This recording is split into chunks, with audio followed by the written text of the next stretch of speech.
I'm Olivia Dean, 27 years old, a sergeant in the U.S. Army's 82nd Airborne Division. Tonight was supposed to be our 6-week wedding anniversary. That night, my husband Kalen said, "This body is mine. You get nothing from me." His voice as cold as ice as he turned his back on me in our bedroom. The words struck me like a whip, leaving me frozen in the silk nightgown I had so carefully chosen for our anniversary. 6 weeks, 6 weeks of marriage, and my husband had never once touched me. Once Kalen was asleep, I did something I'd never dared to do before. I opened his tablet, and that's when my world fell apart. Before I tell my story, let me know where you're watching from. Hit that like button and subscribe. This story is for anyone who has ever put their trust in the wrong person, where the most dangerous enemy is sometimes the one sleeping next to you every night. The silence that followed his words was heavier than any physical blow. It pressed down on me, suffocating. I stood like a statue in the suddenly alien room, the delicate lace of the nightgown scratching my skin like a cruel joke. For weeks, I had told myself a story. He's stressed. The work he does, counseling veterans, it takes a toll. I had made excuses for the distance, for how his eyes would look straight through me. I was the wife of a good man doing important work. I had to be patient, supportive. I had to be better. Wasn't that what a good wife did? I'd tried everything. I spent a Sunday making his favorite Southern meal, buttermilk fried chicken, fluffy biscuits, creamy mashed potatoes. He'd barely touched it. "I appreciate the effort, Liv," he'd said, pushing his plate away. "But my mind is on a soldier who's about to lose his home. I don't have an appetite." He made my effort feel small, selfish. I'd even gotten tickets to a Carolina Panthers game, thinking it would be a fun, normal couple thing to do. He'd glanced at them and sighed. "You should take a friend. I have to be on call for a crisis line this weekend. Some guys, they can't be left alone." Each rejection was a small paper cut, and I'd blamed the paper, not the hand that held it. I had convinced myself I was the problem. Not devoted enough, not understanding enough. His coldness was a reflection of my own failure. And tonight, standing in the dark, his words finally shattered that illusion. This wasn't about his work. This was about me. His steady breathing filled the room, the sound of a man at peace, without a single worry. My own breath was a ragged thing trapped in my chest. My training, the years of discipline in the 82nd Airborne, screamed at me to maintain control. Assess the situation, identify the threat. But this wasn't a battlefield I recognized. The threat was in my bed. My heart hammered against my ribs, a frantic drumbeat of fear and a terrible dawning clarity. I moved on silent feet, the way I'd been taught in hostile territory. The tablet was on his nightstand, charging. Its dark screen reflected my distorted face. My hand trembled as I reached for it. This was a line I'd never crossed, a violation of the trust I thought we had. But what trust was left to violate? It unlocked with his birthday. Easy. Too easy. My fingers felt numb navigating the home screen. There were no incriminating texts, no hidden dating apps. For a heart-stopping moment, shame washed over me. Maybe I was wrong, just a paranoid, broken woman. Then I saw it. A plain folder sitting innocuously among app icons. The label was simple, chilling. Project AD, my initials. My pulse roared in my ears. I tapped the folder open. It wasn't photos or secret letters. It was a cold, clinical assembly of my life. A PDF of the prenuptial agreement he'd insisted on. My credit reports from all 3 bureaus. And worst of all, an Excel spreadsheet. When I opened it, my stomach churned. It was a meticulous list of every asset to my name. My savings, my retirement account, and there, highlighted in yellow, was the line item that made the bile rise in my throat. The SGLI, the Service Members Group Life Insurance Policy my father, a command sergeant major, had left me when he was killed in Afghanistan. I scrolled further, my vision blurring. A subfolder contained emails with a financial attorney I didn't recognize. I read the subject lines, my blood turning to ice. Maximizing asset division. Legal loopholes in early term divorce. Spousal fault clauses. I wasn't his wife. I was Project Olivia Dean. This wasn't a marriage built on coldness. It was a business plan. A hostile takeover of my life, financed by my father's death. The nausea I'd suppressed finally won. I clamped a hand over my mouth and stumbled to the bathroom, retching silently into the toilet until there was nothing left but dry, agonizing heaves. The next morning, I faced him across the breakfast table. The man I saw was not the monster from the tablet. He was the man I thought I'd married. Charming, attentive, perfect. He was smiling, flipping blueberry pancakes. "Morning, sleepyhead," he chirped. "You looked so peaceful, I didn't want to wake you." The contrast made me feel dizzy. He asked why I looked so tired. The lie came easily, a defense mechanism kicking in. "Just a bad night's sleep." He walked over, his face a mask of concern, and placed his hand on my forehead. "You don't feel warm. You have to take care of yourself, my love." His touch, which I once craved, felt like a spider on my skin. I fought every instinct to flinch. I was looking at an actor, a venomous snake hiding its fangs behind a smile. And I knew, in that moment, I had to become an actor too. I had to play my part, the loving, unsuspecting wife. Later that day, I told him I was going shopping at the Cross Creek Mall. Instead, I drove the familiar route to the address for his Veterans Support Center. It was in a nondescript strip mall. But there was no office, no center. There was just a UPS store. My heart sank. I walked inside, my voice hollow as I asked the clerk about the suite number he'd given me. It was a P.O. box, a ghost address. I sat in my truck, staring at the storefront. The ordinary setting made his deception feel even more profound. The pain that had been a dull ache was now sharpening into a cold, hard anger. He hadn't just lied. He had constructed an entire false reality around me. And I had walked right into it. The instinct of a soldier, a forward observer, took over. I needed more information. I needed to know who my enemy truly was. That night, as he once again turned his back on me with a tired excuse, I felt no pain. Only a chilling, absolute clarity. I lay awake in the dark, my eyes wide open, not seeing the shadows in the room, but the layout of a new battlefield. My mind, a storm of hurt and confusion, was now quiet, focused, and strategic. I would verify his past. I would track his movements. I would uncover the truth behind Project AD. I remembered something my father used to tell me, a lesson drilled into all his soldiers. A good soldier never attacks blind. You gather intelligence, you identify the enemy's weaknesses, and you strike when they least expect it. My marriage was now a war zone, and I would not be the casualty. The decision I made in the darkness of our bedroom wasn't born of emotion. It was a tactical shift. The grief and shock were still there, a cold, heavy weight in my gut, but I packed them away. In the field, you can't operate when you're compromised.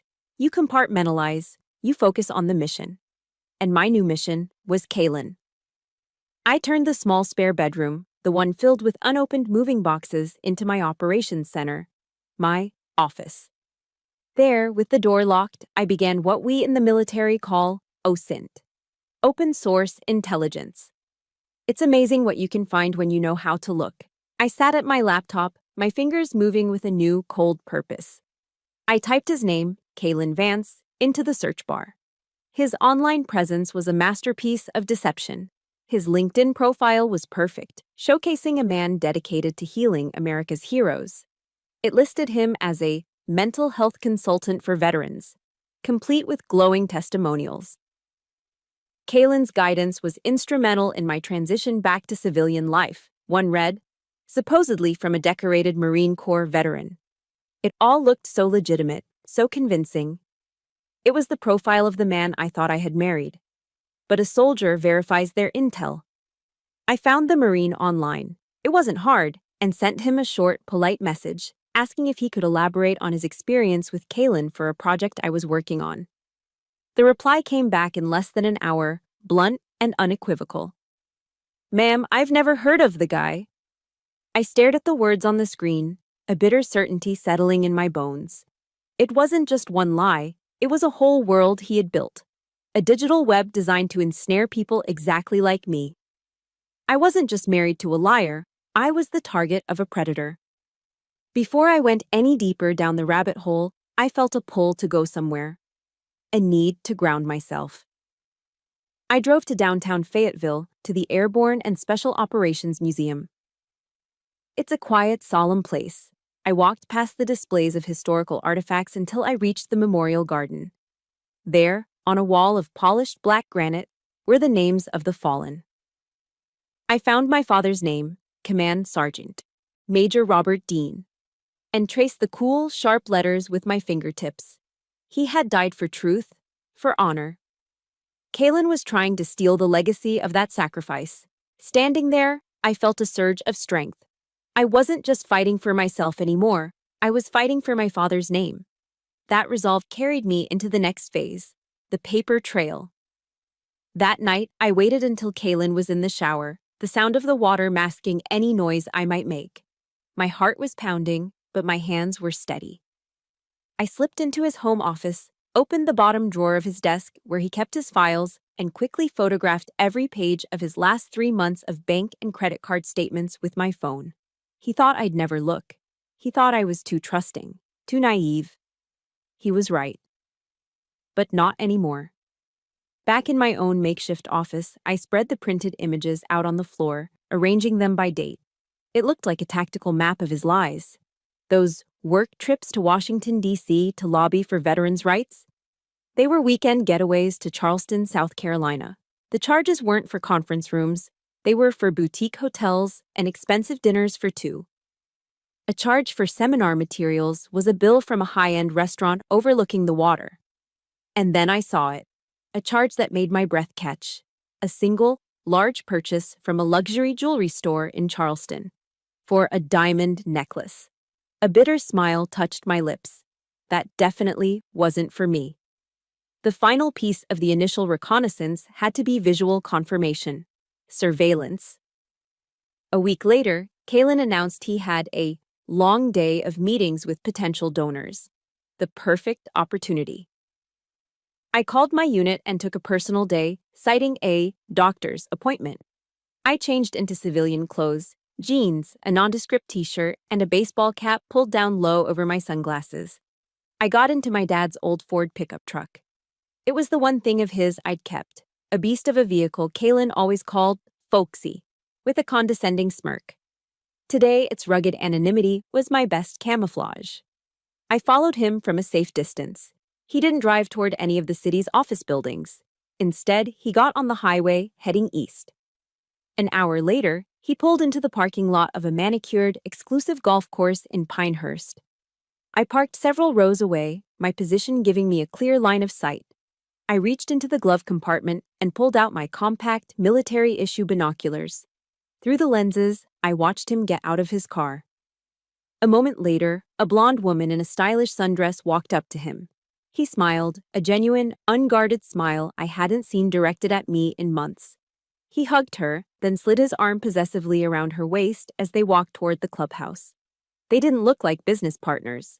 They looked like lovers. A hot flash of jealousy shot through me, sharp and ugly, but I pushed it down instantly. Emotion was a liability. The mission was everything. I needed a name. That night, back at my map of lies, I cross-referenced the dates. The Charleston trip, the day at the golf course. My eyes scanned the bank statements, looking for a corresponding pattern. And there it was. Not a charge, but a series of payments. On the Venmo transaction list, one username appeared again and again, receiving money from Kalen on dates that lined up perfectly. The username was Sarah Vance. Serafina Vance. My heart gave a hard, painful thud. That was her. The woman from the golf course. The recipient of the diamond necklace. The truth felt within reach, but something was wrong. Something didn't fit. Vance. They had the same last name. A wave of confusion washed over the cold anger. Was this his sister, an ex-wife he'd never mentioned? Or was it something else entirely? Something darker than I could possibly imagine? The question hung in the silence of the room, becoming the new focal point of my entire investigation. My mission had a new objective. I had to find out who Serafina Vance really was. The question of who Serafina Vance was became an obsession, a splinter under my skin that I couldn't ignore. For days, I operated in a state of high alert, playing the part of the dutiful wife while my mind raced, searching for an opportunity. It came a week later. Kalen walked into the kitchen, nodding his tie, the picture of a busy professional. "Liv, something's come up," he said, his tone perfectly pitched between regret and importance.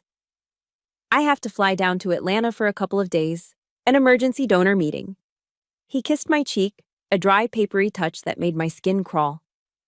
"I'll be back before you know it," he promised. I smiled, a hollow gesture that didn't reach my eyes. "Be safe," I said.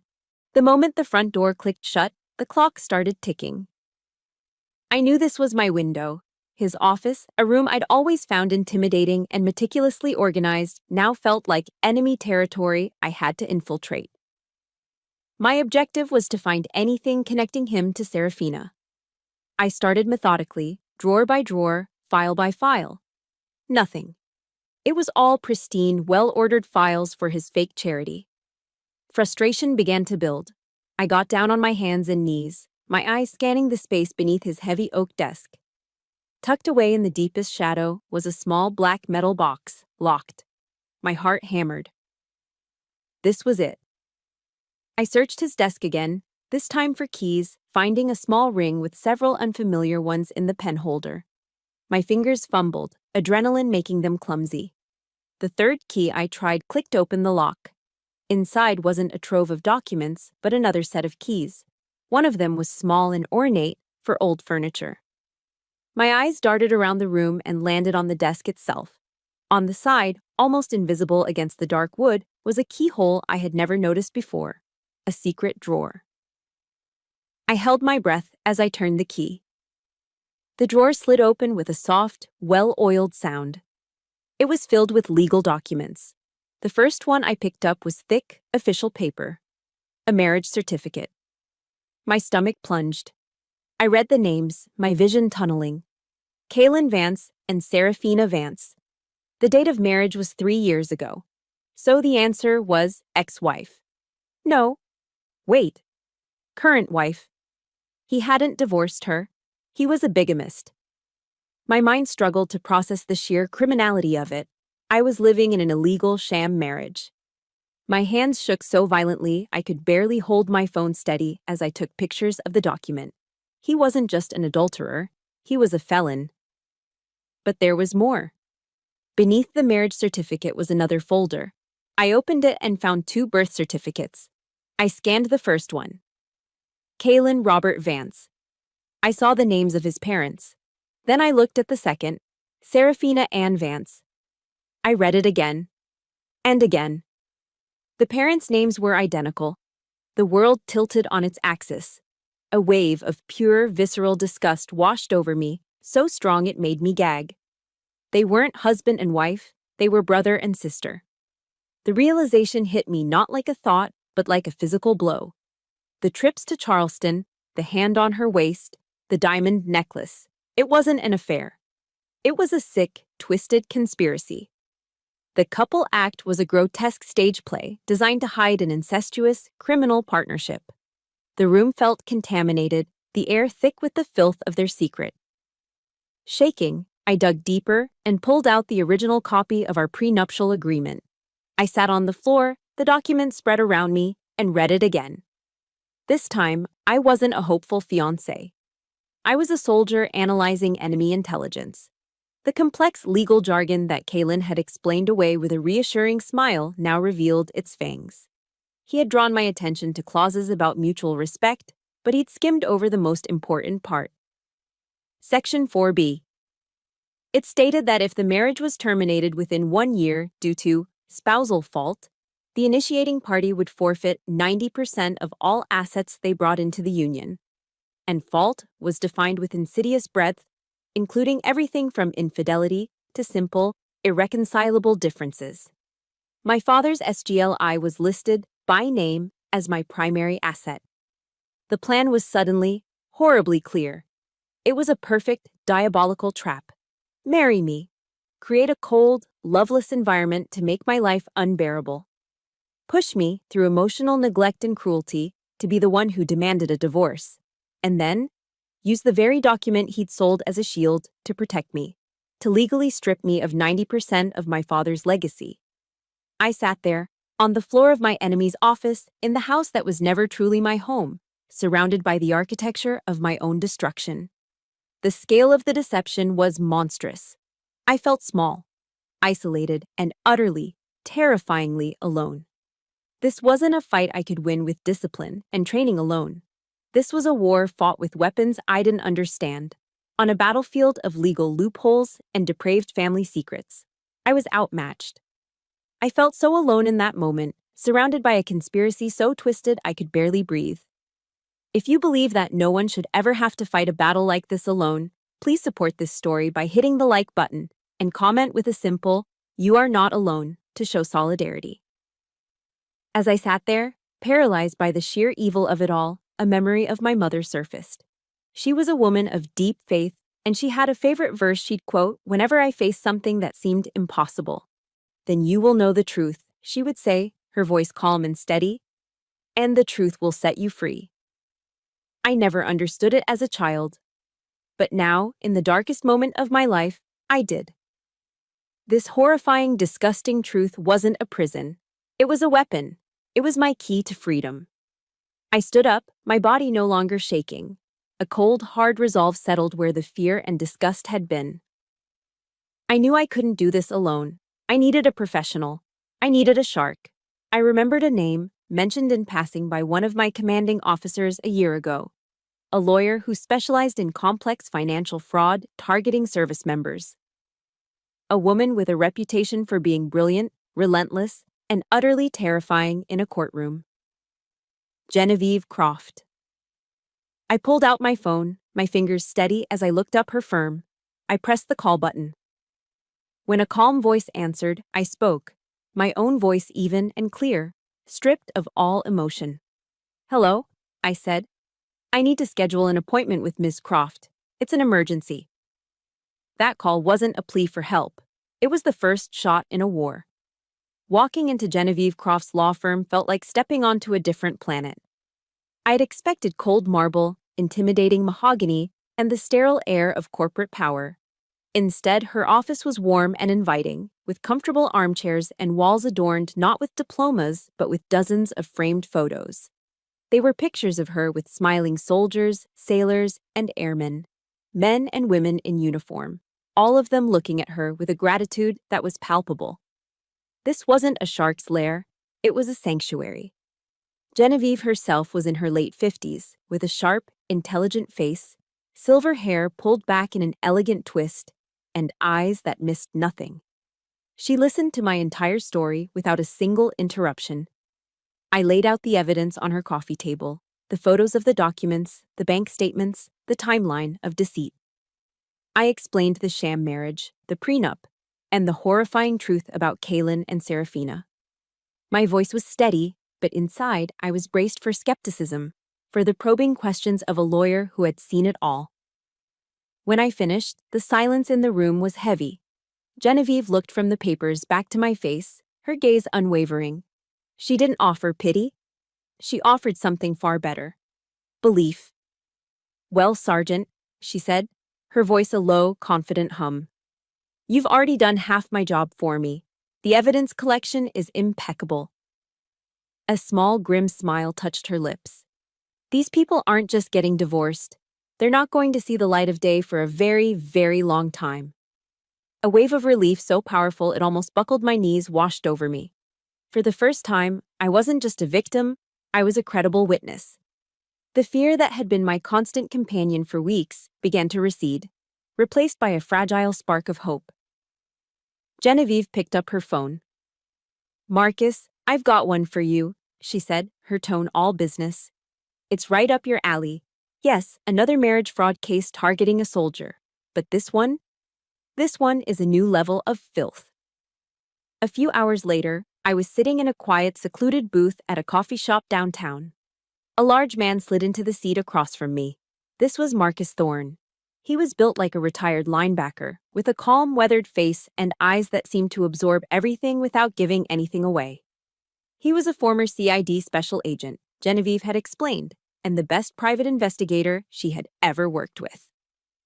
I watched as he studied the evidence I'd gathered, his large hands surprisingly gentle as he handled the printouts.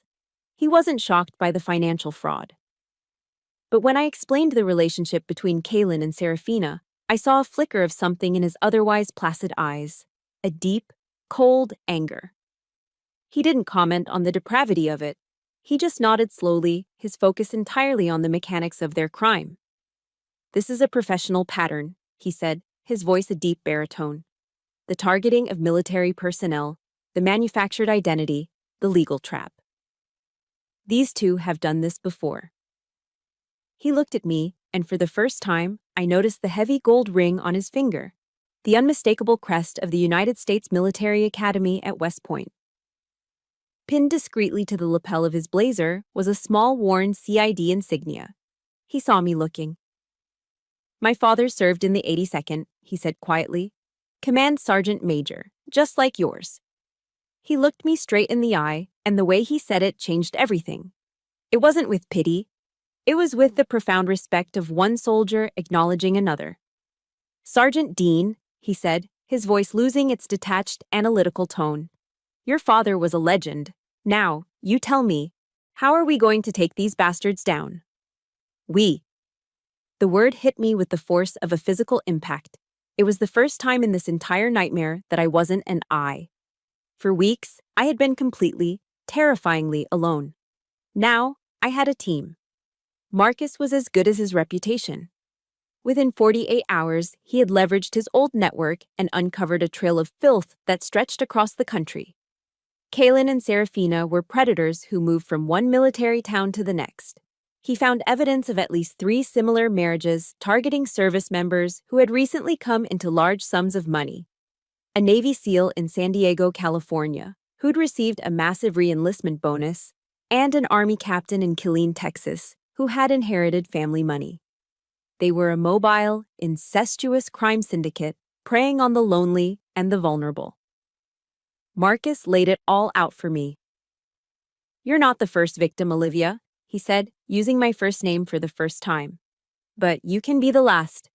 Do you have the courage to see this through to the end?" Back in Genevieve's office, the 3 of us sat around her large conference table.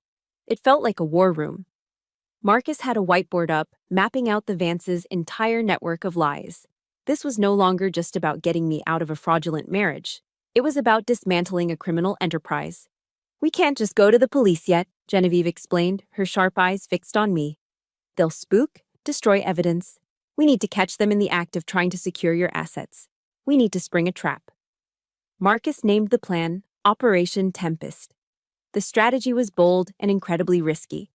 It required me to go back into that house, to continue playing the part of the heartbroken, defeated wife.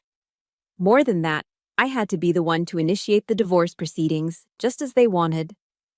I had to walk willingly into their trap so that we could spring ours. Genevieve watched me, her expression serious. "Can you do it, Sergeant?" she asked. "This will require nerves of steel. You'll be the bait." I looked at these 2 strangers who had become my chosen family, my allies. A lawyer who fought for soldiers and an investigator who honored their legacy.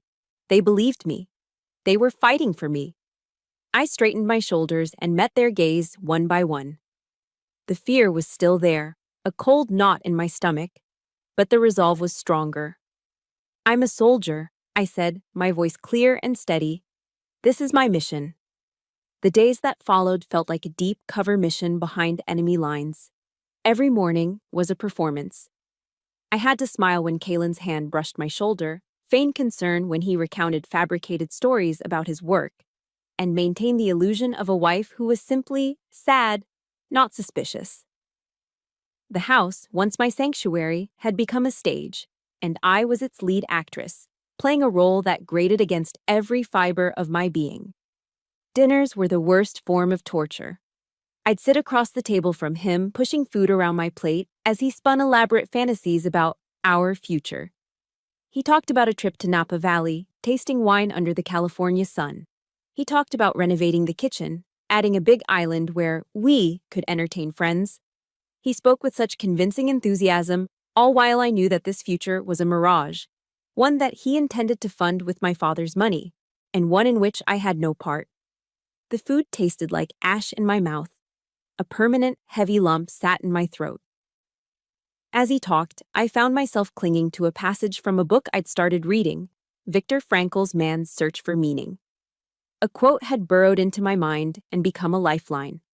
Everything can be taken from a man, but one thing, the last of the human freedoms, to choose one's attitude in any given set of circumstances, to choose one's own way.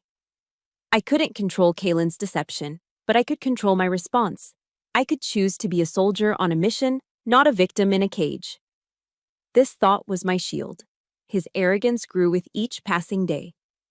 Believing I was collapsing under the weight of his neglect, he became bolder, sloppier. One evening, his phone rang while we were in the living room. He answered, his voice dropping to an intimate whisper. "Hey, Sarah," he murmured. He walked to the other side of the room, his back to me, but I could hear the low cadence of his conversation. When he hung up, he turned to me, his face a mask of counterfeit sympathy. "Another veteran on the edge," he said, shaking his head sadly. "A young Marine. Just can't get his head right. I have to be there for them, you know." He was using my compassion, my respect for my fellow service members, as a cover for his crimes. The disgust was so potent, so vile, it felt like a physical poison in my veins.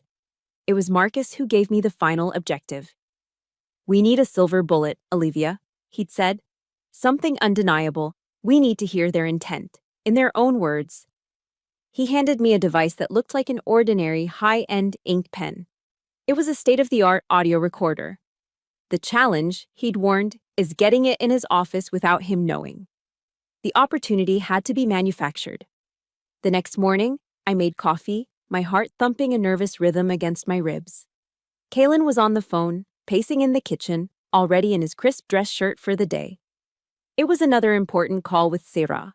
I knew this was my moment. I walked past him, holding my full mug. I feigned a stumble, lurching just enough for the hot coffee to splash across the front of his white shirt. "Oh my God, Kaylin, I'm so sorry," I cried, my voice a pitch-perfect blend of shock and clumsiness. He cursed under his breath, ending the call abruptly. "Damn it, Liv, this shirt is brand new." He was more annoyed than angry, already peeling the stained fabric away from his skin as he headed for the master bathroom. The clock in my head started a frantic countdown. I had seconds. With his back turned, I moved. All my training kicked in, my movements swift and silent. I slipped into his office, the pen already in my hand. My eyes scanned for a location. Not too hidden, not too obvious. A small potted plant on the corner of his desk. Perfect. My fingers, slick with sweat, pushed the pen deep into the soil, nestled against the ceramic side. I turned and was out of the room, my back against the hallway wall, my breathing ragged. He emerged from the bedroom a moment later, buttoning a clean shirt. He hadn't noticed a thing. It couldn't have been more than 15 seconds, but it felt like the longest, most dangerous 15 seconds of my life. That night, I couldn't stay in the house. I drove to a deserted parking lot a few blocks away, the darkness of my truck a welcome shroud. I pulled out my phone and a pair of earbuds, my hands trembling as I connected to the pen's live feed. And then, I heard them. Their voices filled my ears, stripped of all pretense. They were laughing. "That little lamb is completely broken," Kaylin's voice sneered, dripping with contempt. "She believes every word I say. We're almost there." Then came Serafina's reply, a sound so full of venom it made my stomach churn. "Good work, brother," she cooed. "Keep making it a living hell for her. Make sure she's the one who files. Mom and Dad would be so proud of us." Mom and Dad would be so proud. The words confirmed the final rotten piece of the puzzle. This wasn't just their sickness, it was an inheritance. I gripped the steering wheel, my knuckles white, as a single, hot tear of pure rage finally traced a path down my cheek. This recording wasn't just evidence, it was the silver bullet Marcus had talked about. With the bullet loaded, it was time to pull the trigger. The following evening, I set the stage for my final performance. I sat on the couch, not looking at him when he came into the room. I had spent an hour practicing the look in the bathroom mirror, a hollowed-out expression of utter defeat and exhaustion. "Kaylin," I began, my voice a carefully engineered tremble. I can't do this anymore." He looked over, his face a perfect picture of surprise. "Our marriage. There's no connection," I continued, letting my voice crack. "It's empty.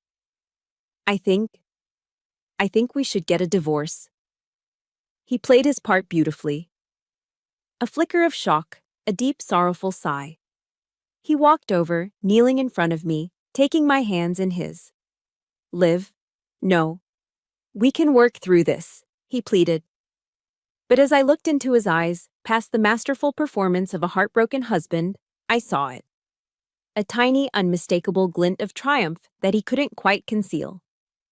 He finally relented, agreeing, reluctantly, as if my decision had broken his heart.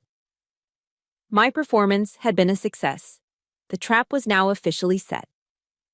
The conference room at Kaylin's lawyer's office was exactly as I'd imagined. Cold, impersonal, and designed to make you feel small. As I sat beside Genevieve, I kept my back straight but my eyes downcast, channeling the image of a broken woman. In my head, a quote my father had made me read from Sun Tzu's The Art of War echoed like a mantra. "All warfare is based on deception."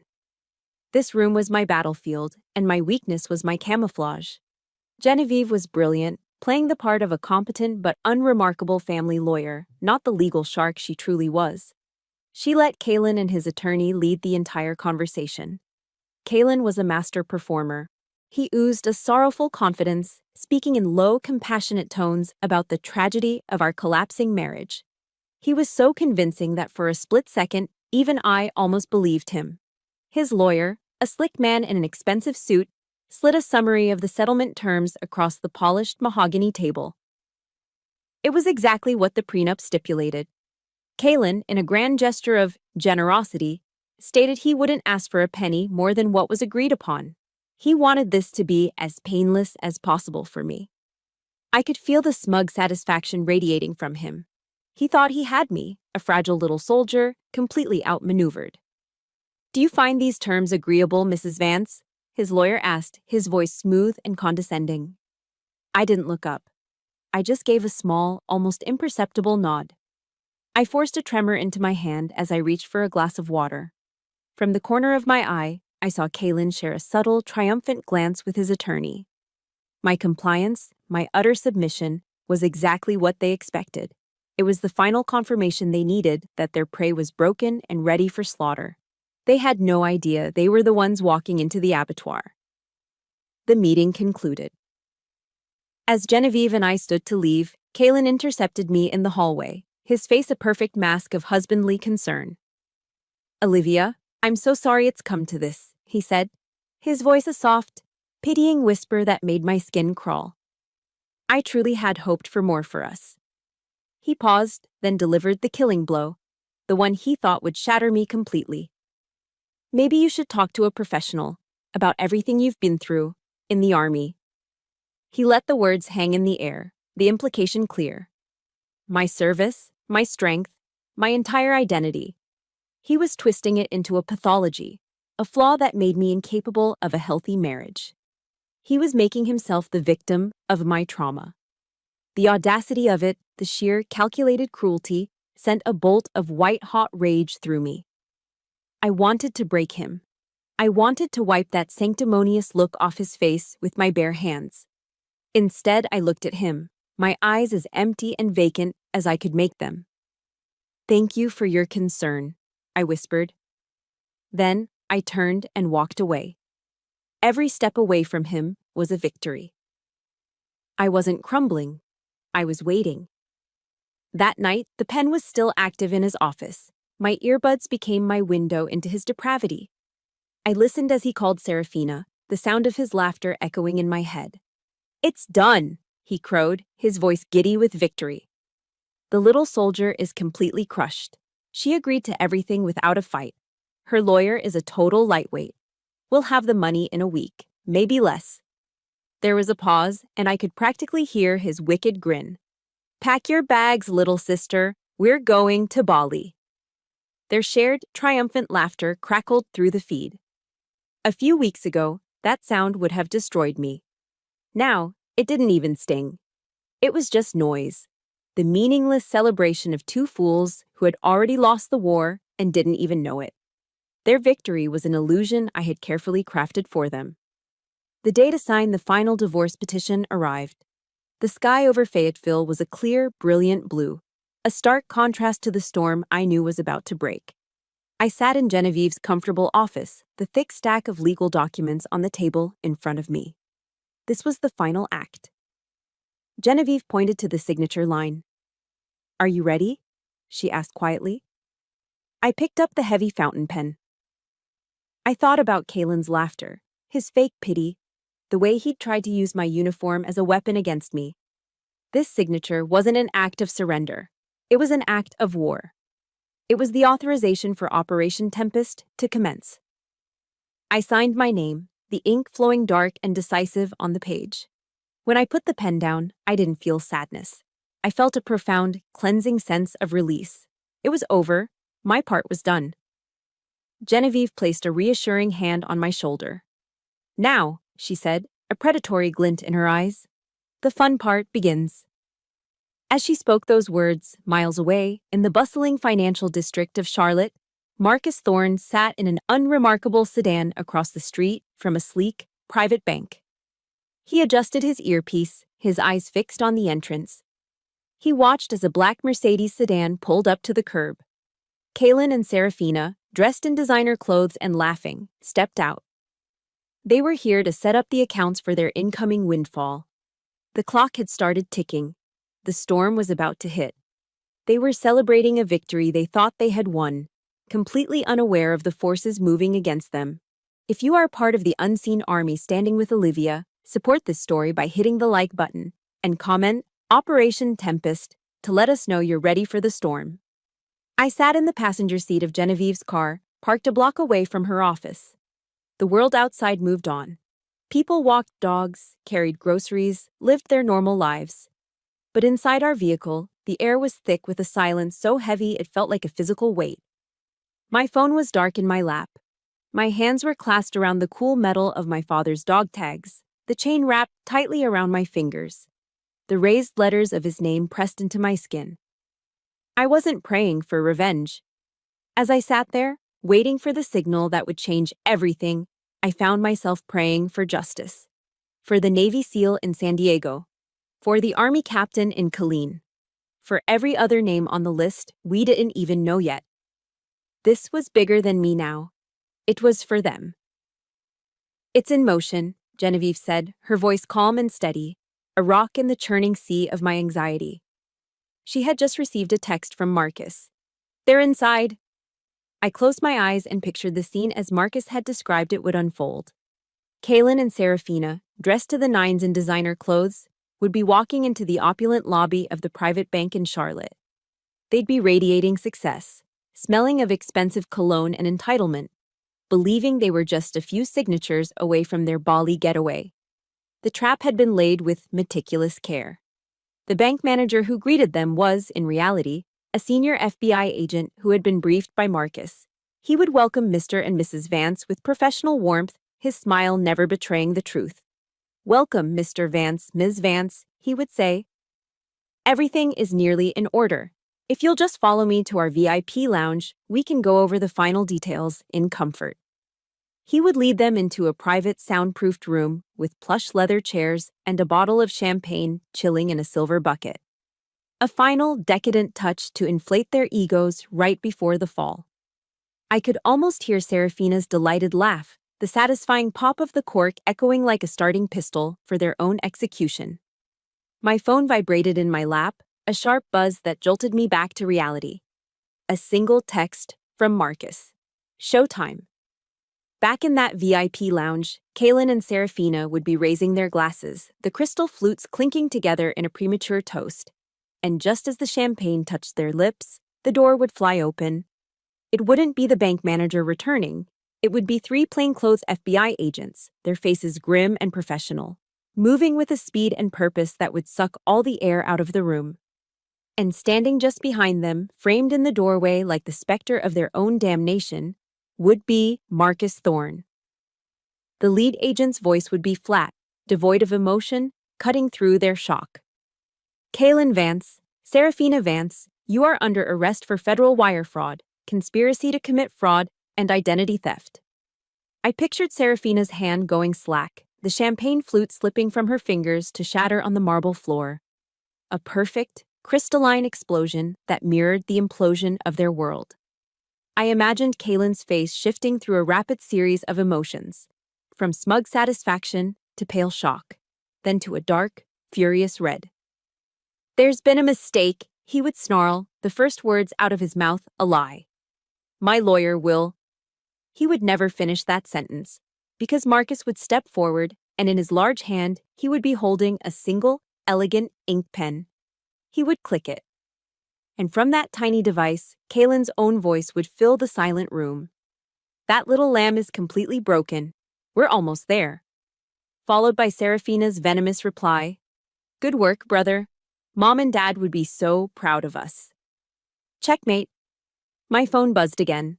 This time it was a phrase, not a single word. Mission accomplished. I let out a breath I didn't realize I had been holding for weeks. It came out as a ragged, shuddering sigh.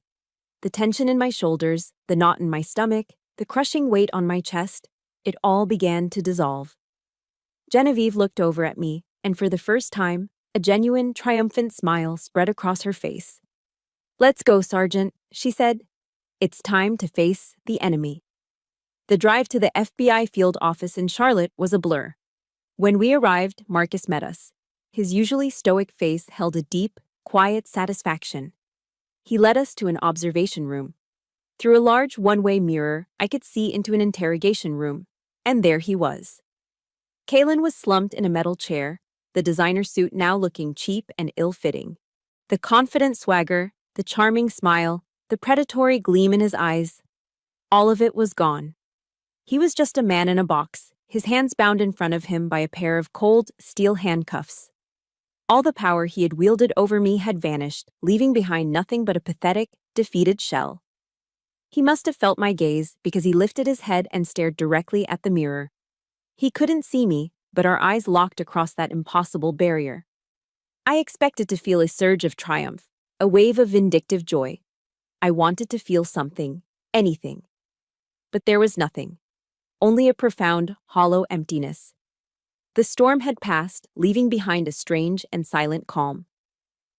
This chapter of my life was over. Later, Marcus sat with me and Genevieve in a small conference room. When we searched their apartment, he said, sliding a folder across the table, we found this.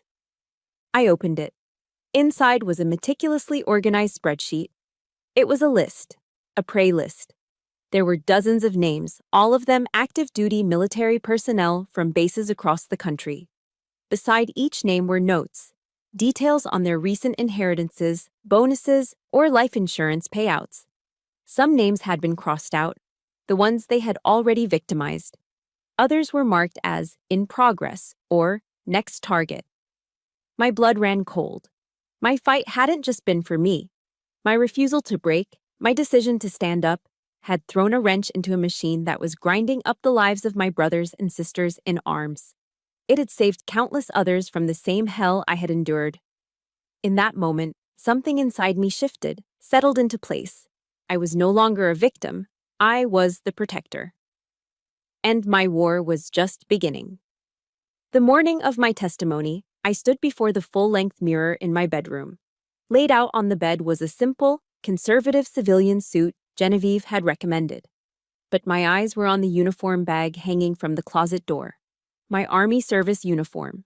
The deep blue jacket, the perfectly creased trousers, the polished brass, and the colorful ribbon rack that told the story of my service. I made a decision. I wasn't going into that courtroom as Kaylin Vance's broken wife. I wasn't going to be a victim.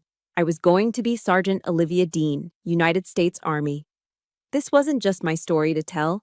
It was a report to be filed, a truth to be entered into the official record. I put on the uniform. Each piece felt like a layer of armor, not against bullets, but against the lies and manipulations that had nearly destroyed me. As I pinned on my medals and adjusted my rank insignia, I felt the woman who had been lost in the fog of betrayal begin to re-emerge, focused, disciplined, and ready for the mission ahead. When my name was called, the courtroom fell silent. I walked to the witness stand with the steady, measured pace of a soldier on parade. I could feel Kalen's eyes on me, burning into my back, but I refused to look at him. I kept my gaze fixed forward, first on the clerk who administered the oath, and then on the 12 faces in the jury box. They were the ones who mattered. They were the ones who needed to hear the truth. The prosecutor began his questions. My voice, when it came, was clear and calm, without a trace of the tremor I'd feigned for so long. I wasn't a weeping victim telling a sad story. I was an intelligence officer delivering a battlefield assessment. I laid out the facts one by one with precision and clarity.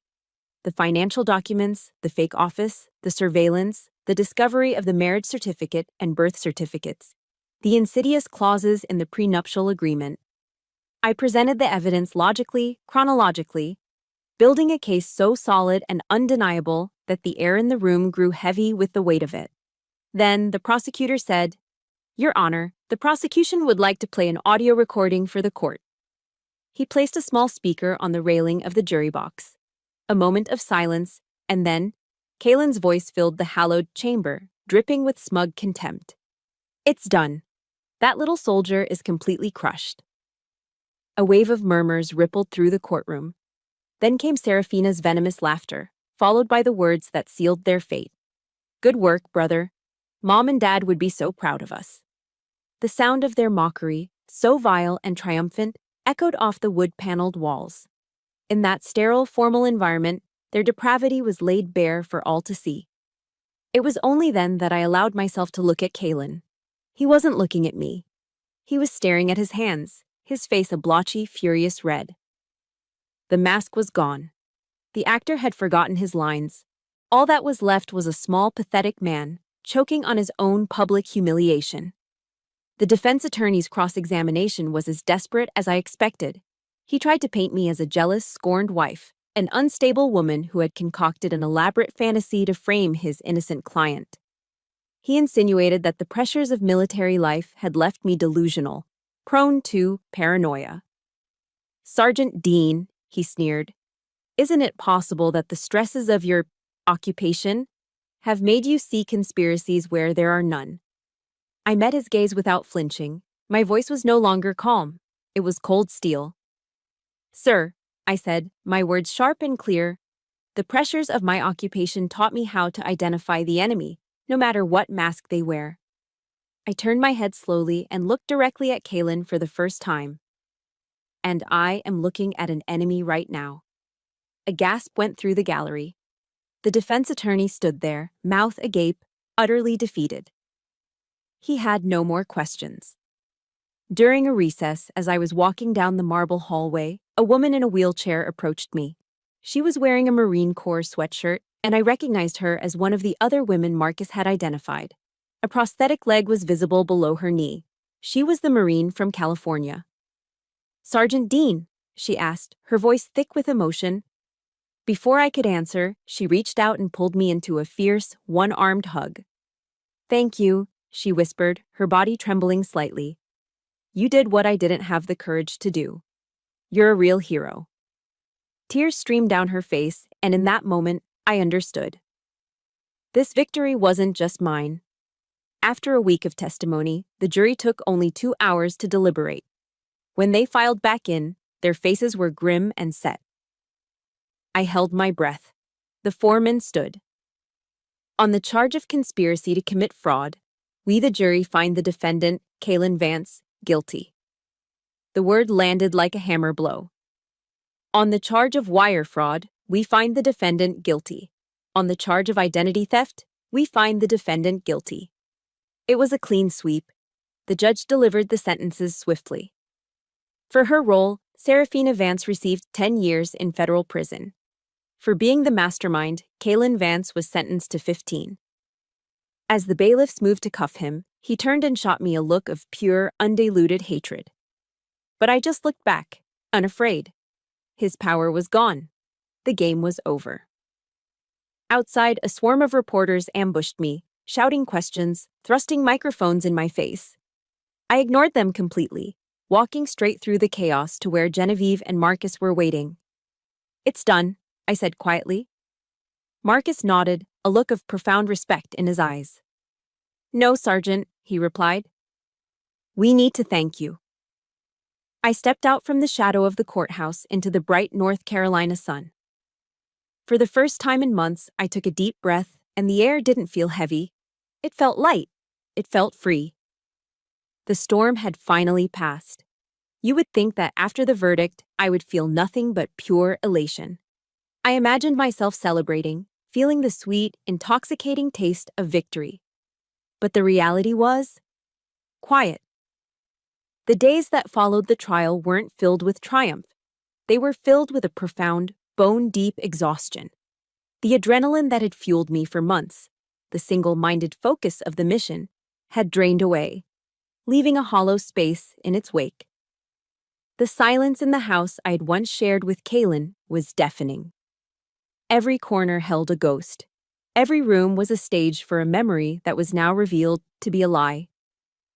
The spot on the couch where he'd read, the kitchen counter where he'd smiled at me over breakfast, the bed where he had turned his back on me, they were all tainted.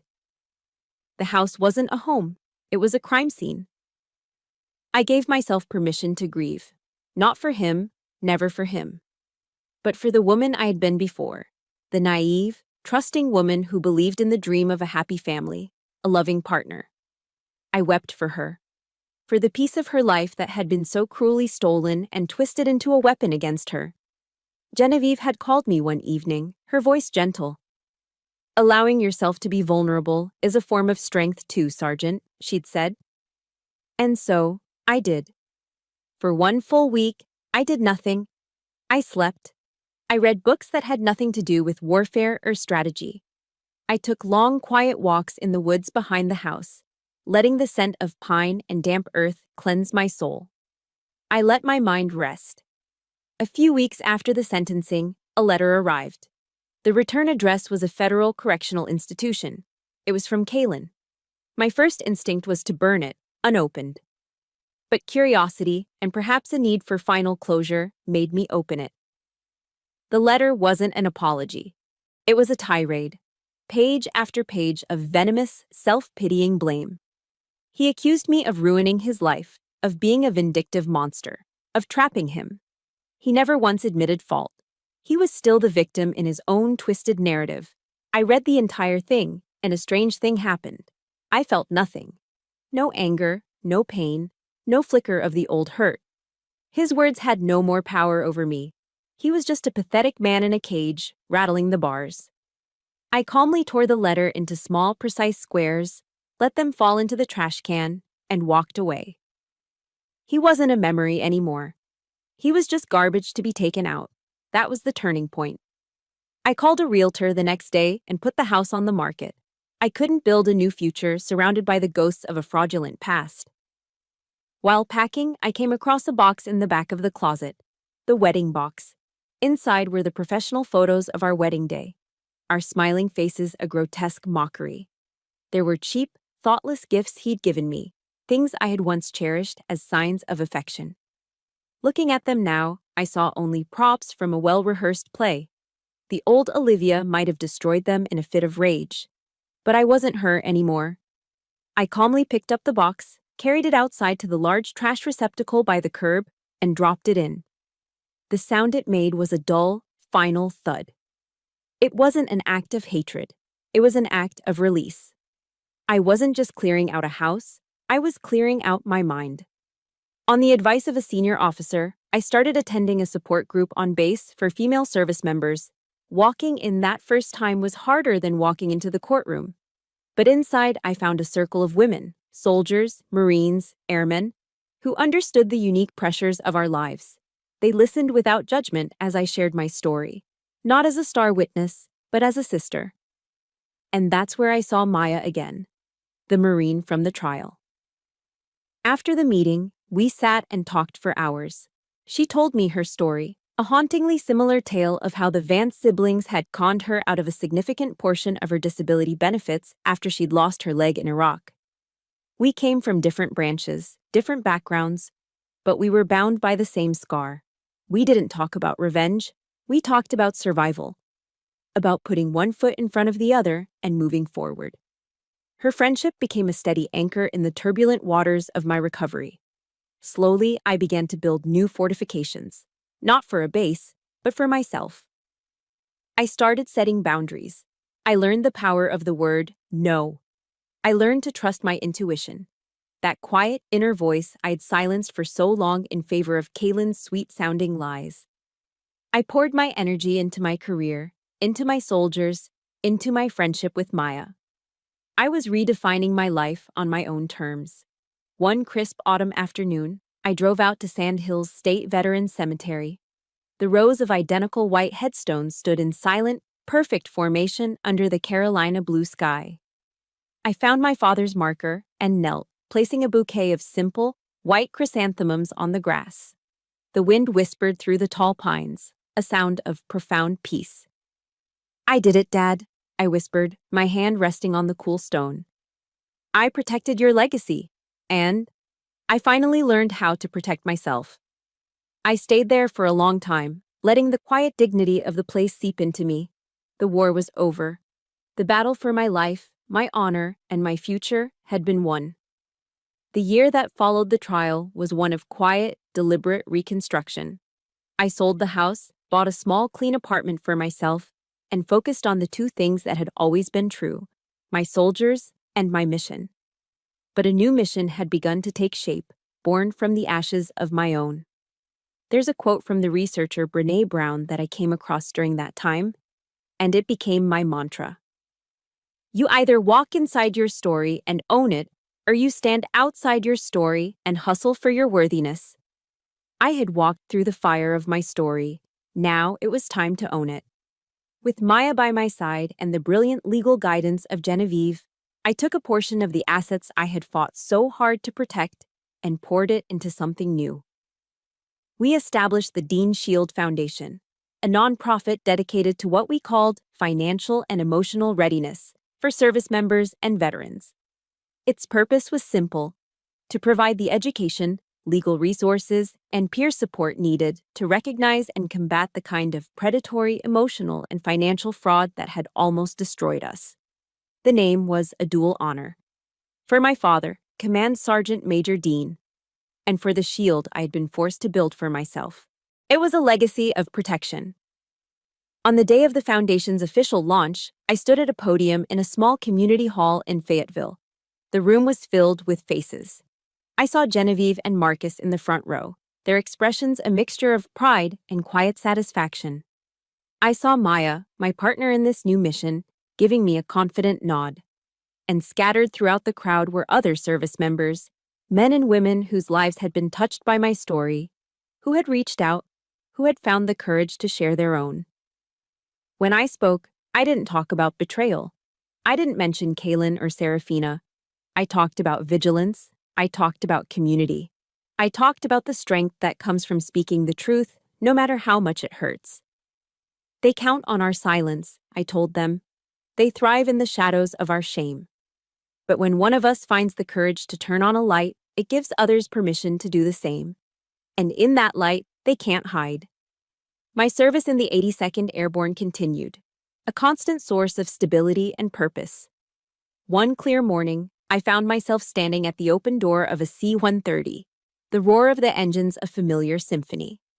Below me, the sprawling green landscape of North Carolina stretched out to the horizon. There was a time when the thought of a free fall, of trusting my life to a sheet of nylon and a series of practiced movements would have terrified me. The fear of being out of control had been overwhelming. But standing there, with the wind whipping at my face, I didn't feel fear. I felt an exhilarating sense of freedom. The jumpmaster gave the command. I leaped from the plane, not into an abyss of uncertainty, but into the vast, open sky. As the parachute billowed open above me with a reassuring snap, I looked down at the world, and I smiled. This wasn't a fall. It was a flight. I was leaving the wreckage of the past far behind, trusting myself, my equipment, and the brothers and sisters in the air around me. Life found a new, gentler rhythm. The story didn't end with a whirlwind romance or a dramatic new wedding. It found its footing in something much more real. At a weekend unit BBQ, filled with the smell of grilled ribs and the sound of easy laughter, a fellow officer named Matt, a man who had offered quiet support without ever being intrusive, walked over to me. He didn't bring flowers or make grand pronouncements. He handed me a cold beer and a paper plate piled high with brisket. We just talked. About our work, about football, about the ridiculousness of a new training directive. It was simple, unforced, and honest. For the first time in years, I found myself laughing without a defensive wall around my heart. A new chapter could begin, I realized. But this time, I would be the one writing the rules. The story ends here, but my mission continues. Last week, I stood in front of a classroom of new recruits, fresh-faced and full of a nervous hope that I knew all too well. They were the future of the Army, the next generation of protectors. I was there to give them a workshop on behalf of the Dean Shield Foundation. I looked at their young, earnest faces, and I saw a reflection of the woman I used to be. Your strength isn't just in the weapon you carry or the uniform you wear, I told them, my voice warm and steady. Your greatest strength is in here, I said, pointing to my head. And in here, I finished, pointing to my heart. Guard them fiercely, trust your instincts, and know this, above all else, you are never, ever alone. As I looked out at them, I saw understanding dawning in their eyes. I was no longer just Sergeant Olivia Dean, a survivor of a terrible betrayal. I was a warrior who had won her war and had returned not with scars of defeat, but with a map for others to find their way home.